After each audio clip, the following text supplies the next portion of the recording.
Good morning. I made very few videos yesterday.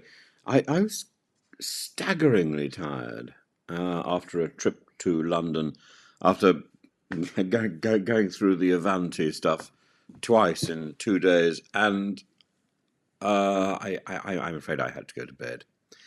So there are some things I wanted to talk about yesterday, and I didn't. One of them was the stuff said by Ehud Olmert. Olmert was a prime minister of Israel in the early part of this century, and he likened the proposed humanitarian city to a concentration camp and a crime against humanity, or indeed even an instance of genuine genocide. We've used the word genocide rather too much with respect to the Israeli campaign against Gaza and against the Palestinians in the Western Bank, and a campaign of intimidation, however orchestrated, however organized, however brutal.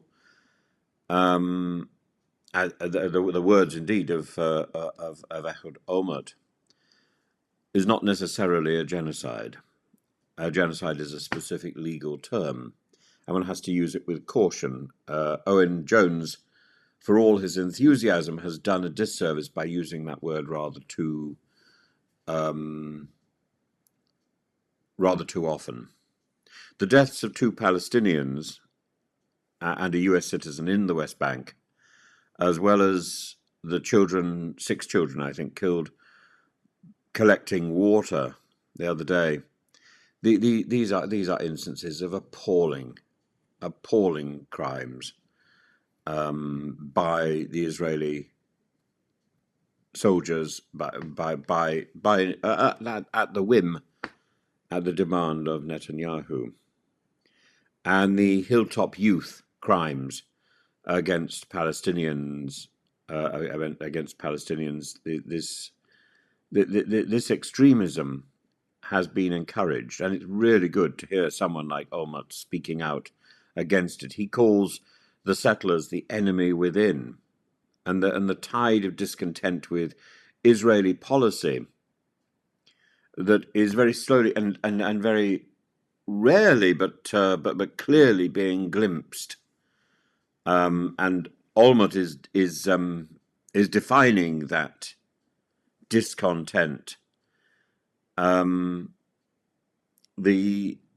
He says that you cannot dismiss the problems of Israeli policy and say this is just anti-Semitism, which is the position which is being taken.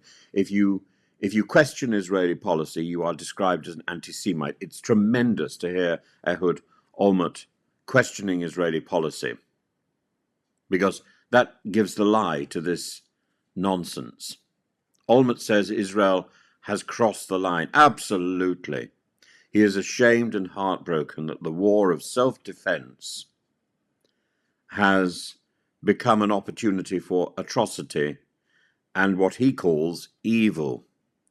And he wants people to know how many voices there are in Israel today that oppose the activities championed by Netanyahu. There are many IDF members, for example, who are refusing to be drafted into another movement against Gaza or in the West Bank, and I think that is telling. People are prepared to risk prison, to risk incarceration, because they oppose the continued Israeli drive. And yes, of course, Israel has a right to self-defense. But what Netanyahu has done is to take this further to a point of savagery and inhumanity. And I think he's done so partly because he is inspired or feels liberated by the evil of Putin. I see behind the Israeli campaign a spectre, which begins with Putin. Putin is the author of this evil. Once you let evil out of the bottle, like a genie, it's very difficult to stuff it back in, and it's not possible to ask the authors, the main the main individuals, those who've been possessed by this evil, to get a grip and to change their activities. They can't. They're possessed by something which is wholly other and which has taken them over. The only way forward is for other people to drag them back to the light. It's very simple. It's back to medieval exorcism. And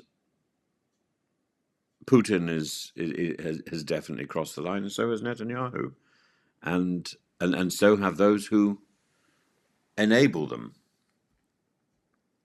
But this is what makes the statements of Ehud Olmert so important, and why it's so valuable that he speaks out, and why indeed I'm sorry that I didn't speak about this yesterday. I should have done.